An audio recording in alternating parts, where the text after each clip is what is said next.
Okay, so I want to talk a little bit more about this issue of authoritative disambiguation and how it relates to culture and cultural experience. In some way, this is partly a response to a video that Jericho Movie shot called Zealous Youth versus Professor on authoritative disambiguation. I found his video to be a little odd. I really didn't understand sort of what he was saying. I think he's deeply misunderstanding what's being suggested here. And so let me see if I can respond to the larger issue of what I'm trying to talk about. And part of the problem here, I think, is that I only have this very short 10 minutes, and I'm trying to talk about ideas that take place in the, I think, over many videos, and it is in the substance of a larger book that's going to be coming out later this year. First off, I'm not suggesting that some people have authoritative disambiguation and other people don't. I'm suggesting that all humans do. That's what it means to be human. To be human is to fall to culture, and culture is the authoritative disambiguating structure that we rely upon to remove it. And so, the sense of ambiguity. And when I'm talking about ambiguity, I'm talking about it ontologically. When I say ontologically, I mean the way that we divide up senses and make sense of things like, how is my body related to the rest of the world? We could say that I'm not the food I eat, that I'm not the air that I breathe, but it gets a little odd. I mean, if I look at fire, fire looks like a separate thing, but we know that fire depends upon the air around it for it to occur.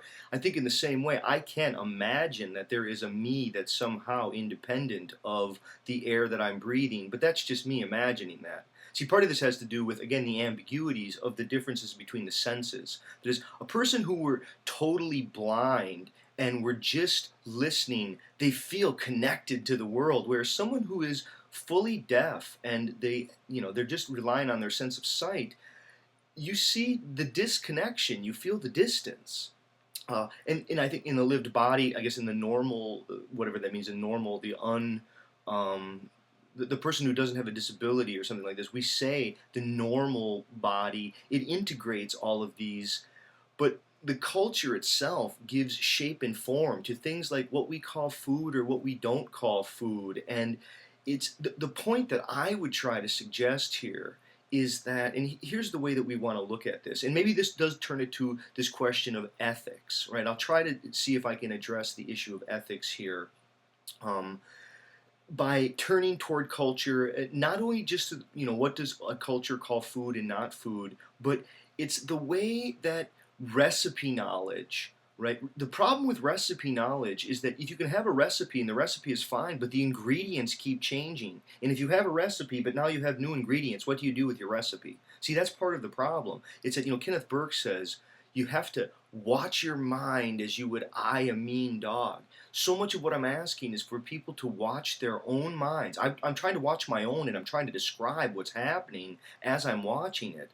I'm just, my own mind, I think minds, we're animals who yearn for an authoritative disambiguation, and we cling to those things. Now, do I think that this is wrong in the ethical sphere? Okay, I want to cut to the chase here about this question of how this question of ambiguity and ambiguous relations and then authoritative disambiguation relates to morality. First off, I'm not saying that everything is always ambiguous. That's so ridiculous. I don't know where people are getting that. I'm suggesting that we can show the way that ambiguities have been covered over by cultural practice.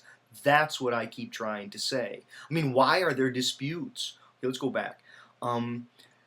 For me, okay, slavery is universally immoral. It is wrong. Slavery has never been right. It has been tolerated. In some cultures, they have sanctioned it, and slavery has meant different things in different places.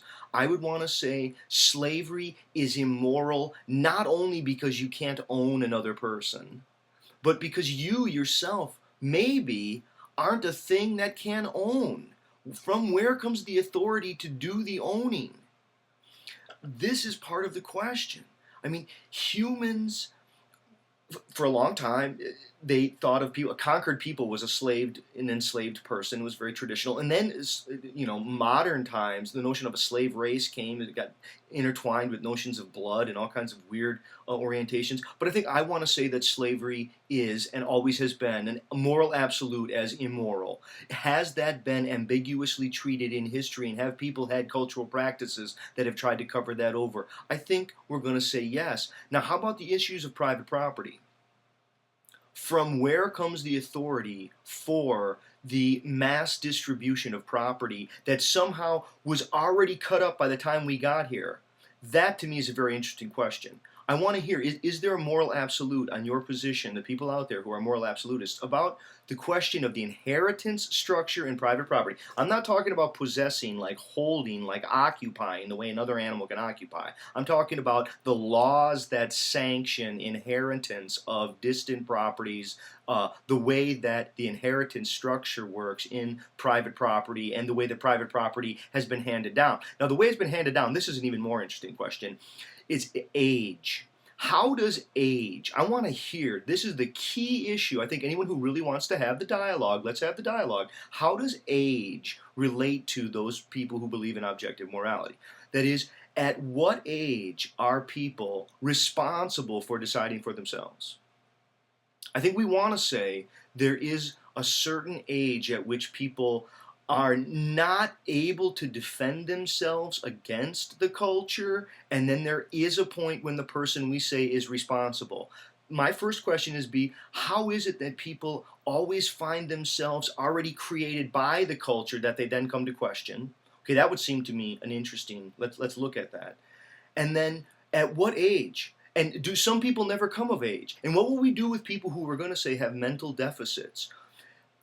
What is the proper moral response to that? How about if we say, these people have do we have moral responsibility to help people come to age? Will they come to age on their own?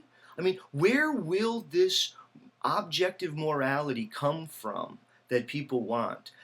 Here's what I would want to suggest, that it's not subjective, like people are making it up as they go along. It's not objective, like it's out there in the world independent of people. It has to do with an ongoing dialogue, a question of harmony, and a question of, can you meet the world's responses in a once occurrent way with your conscience?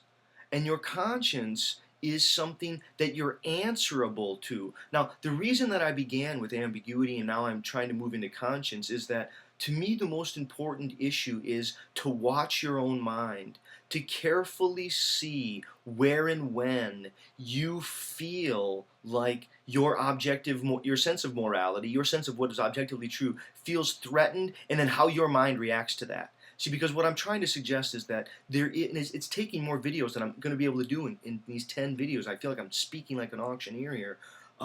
That humans have a sense of guilt that emerges because they're aware of the fact that they grew up in a culture that was a disambiguation, and now they're partly complicit in practices that are suspect. It's everything from the way that we have age laws, it's the way that we treat private property, it has to do with the way that we understand gender roles, gender relations, the way that we understand larger questions of relations of obligation to next generations, of how sustainable our practices are. I think most of us realize that if there would be an objective morality, and let's just say there is, then almost all of your practices are unsustainable. And in that sense, are they immoral? I think that they are. The question then becomes, how do we deal with guilt? See, so much of what I'm really trying to suggest is that we need to account for why natural guilt is occurring.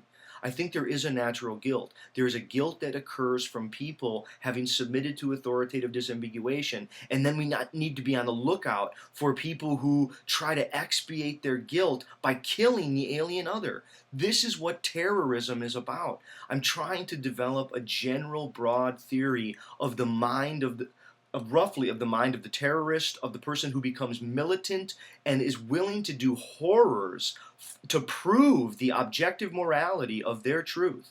Thank you.